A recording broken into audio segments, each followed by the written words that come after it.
ஷே அப்பா எமதர்ம கணக்குப்பா. என்ன நிர்வாகம் ஓடுதுங்கிற நிலைமை தெரியல, விட்டுட்டான். என்ன நிலைமை நடக்குங்கிற கணக்கு இல்லாமல் விட்டுட்டான் அரசியல்வாதி. பூரா நான் உட்காந்து நீ ஓட்டு முத்திரை ஜனநாயக ஓட்டு முத்திரை வாங்கன்னு இதாண்டா கடைசி உங்களுக்கு ஜனநாயகங்கிற கணக்கு இன்னையோட முடிஞ்சு வச்சுடா. படம் எடுத்து நடித்து முடித்தானா ஜனநாயகம் இதோட க்ளோஸு ஜனநாயகம் இதோட க்ளோஸு கணக்கு எழுதிட்டான் ஈஸ்வரன் பரமசிவன். ஆட்டோமேட்டிக்காக இப்போ உள்ளே மாட்ட போகிறான். ஜனநாயகங்கிற கணக்கு பிடிப்பான். ஜனநாயகம்னா என்ன அப்படிங்கிற ஒரு கேள்வி கேட்பான்.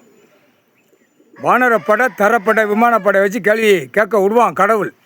ஜனநாயகம்னா என்ன? நான் படைச்சி பூமியில் ஒன்றாவது பிறப்பில் விட்டுருக்கேன், விவசாயம் பண்ணி தின்னுட்டு போங்கடா அப்படின்னு மாநில பேல அடிச்சிட்டான். யார் ஐயா கிட்ட அடிக்கான். இதுதான் கணக்கு. ஜனநாயகம் சொல்லி கொடியை தூக்கி இவனாக வச்சு நிலப்பரப்பை பூரா பிடுங்கி நிலப்பரப்பை பூரா எழுதி நாசம் பண்ணி 2ஆம் நம்பராக விட்டு திருச்சி பாழாக்கி வச்சுருக்கான். கேடுகட்ட உரிமை அரசியல்வாதி, கேடுகட்ட உரிமை. 1ஆம் நம்பர் பொறுக்கி கேடுகட்ட உரிமை பொறுக்கி அந்த காலத்தில் அடிதடியில் 40 பேர் 500 பேரை கொல்லுவான். வாழ்க்கத்தில் மன்னராட்சி செமீன் கணக்கு. அரசியல்வாதி ஆட்சியில் ரொம்ப மோசமாக இப்போ அப்படியே இந்த மொட்டையும் பேப்பரை வச்சே கொள்ளுதான். முக்கால் சத்தியம். என்னப்பா காலையிலே கரடா உனக்கு கணக்கு ஓடிக்கிட்டு இருக்கு, உன் வாகனம் சுற்றிக்கிட்டே இருக்கான். முக்கால் சத்தியம். பொறு சுற்றுங்க, போய் சுற்றி கொடுக்குற இடத்துல கொடுத்துட்டே வாங்க, சரியா? கருடன் கிளம்பி ஆச்சு அப்படின்னா காலட்டையும் கருடன் கிளம்பியாச்சு. இப்போ சாமி படைகளுக்கு பூரா பாதையை காட்டுது. எல்லா பாதையும் சாமி கருடன் தான் காட்ட முடியும். கருடன் தான் உட்காந்துருக்காண்டா. கருடன் விஷ்ணுலாம் வரமாட்டார், ஐயா வரமாட்டார். ஐயா கிட்ட தான், ஐயா அண்ணன் கிட்ட தான் நிற்பார். கருடன் வந்து ரூட்டை காட்டும். எந்த ரூட்டு? நான் ரோடு சிட்டி கிராமம் எங்கெங்கே மாநில பருவ ஐட்டம் பூரா அழிக்கணும். அந்த கண்டாரவழிமனை ஒழிக்கணும். அதுக்கப்புறம் கவர்மெண்ட் வேலைக்கிறோன்னா சீக்கிரமாக ஒழிச்சிருவாங்க படைகள். கவர்மெண்ட் வேலைக்கிறவனுக்கு பூரா கவர்மெண்ட் நியமித்து பூரா பாலாக்கி பெரிய மோட்டை போகுது. தெரியுமா இல்லையாப்பா? அரசியல்வாதி கூத்தடிச்சது. கவர்மெண்ட் வேலைக்கிற முளத்துக்கு ஒரு அதிகாரி, முளத்துக்கு ஒரு பத்திரப்பதிவு, முளத்துக்கு ஒரு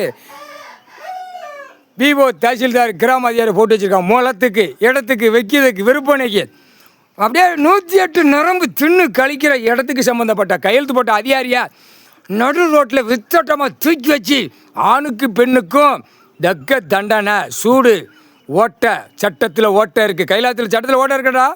சட்டத்தில் ஓட்டை இருக்க போய் தான் கையெழுத்து போட்டு பத்திரம் பதிஞ்சு விற்பனையில் ஓடிக்கிட்டு இருக்கு. கைலாசத்தில் மாற்றி போட்டு ஓட்டி நக்கி கொண்டே இருக்கான். ஓட்டை அதுக்கு ஓட்டை. கவர்மெண்ட் வேலைக்கிறவனுக்கு அதான்ப்பா கவர்மெண்ட் வேலையை பிடி வந்துருச்சா கணக்கு.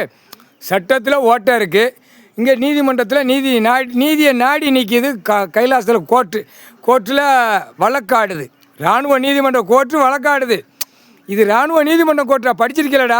கவர்மெண்ட் வேலைக்கிறவன் பத்திரப்பதிவு வென்று தஹசில்தார் பூரா இடம் படிச்சிருக்கலடா. என்னடா படிச்சிருக்கா? சட்டத்தில் ஓட்டை இருக்காங்க. சட்டத்தில் உன் சட்ட ஓட்டையில் புளுத்தி இருக்க போய் தான் நீ கையெழுத்து போட்டு முட்டையும் பேப்பரை வச்சு தின்னு உன் பொண்டாட்டிய காலுக்கு மேலே காலை போட்டு வித்தோட்டமாக சாப்பிட்டு கொண்டே இருக்கிற பேப்பர் மொட்டையும் பேப்பர். கேடுகட்ட உய்மனை எல்லாம் தப்பாடா. எவ்வளோடா பெரிய தப்புடா இதெல்லாம். அந்த நேரத்தில் ஸ்பாட்டில் தூக்கி சூடு வைக்கணும்டா. அவங்களுக்கெல்லாம் அதிகாரிகளுக்கு பூரா சூடு வைக்கணும். தப்பு செய்யல அதிகாரி எவ்வளோ தப்பு செய்தாடா. நீதிமான் திராசை பிடிச்சி எதுக்கு நிற்கார்? நீதிமன்ற கோர்ட்டு கண்ணுது இல்லையாடா? கவர்மெண்ட் வேலைக்கிற கேடுகட்ட உரிமை கண்ணுது இல்லையா? கொண்டாரோலி நீ மூளை தெரிஞ்சிட்டாலேதா மற்ற 50 பேர் இப்போ மாட்டி தான் நிற்க.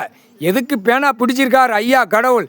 உன் சரித்திரத்தை நான் பிடிச்சி எழுதி வச்சுருக்கேன்டா. கேடுகட்ட உரிமைன்னு அதுக்கு தான் வீட்டுக்குள்ளே ஐயா அம்மா பேனா பிடிச்சிருக்காங்களா? எதுக்கு பேனா பிடிச்சிருக்கு? கவர்மெண்ட் வேலைக்கிறவனை தூக்கி உள்ள நடு சென்றில் தின்னு பின்னாடி கழிக்கிற சூடு தண்டனை உண்டா. முக்கால்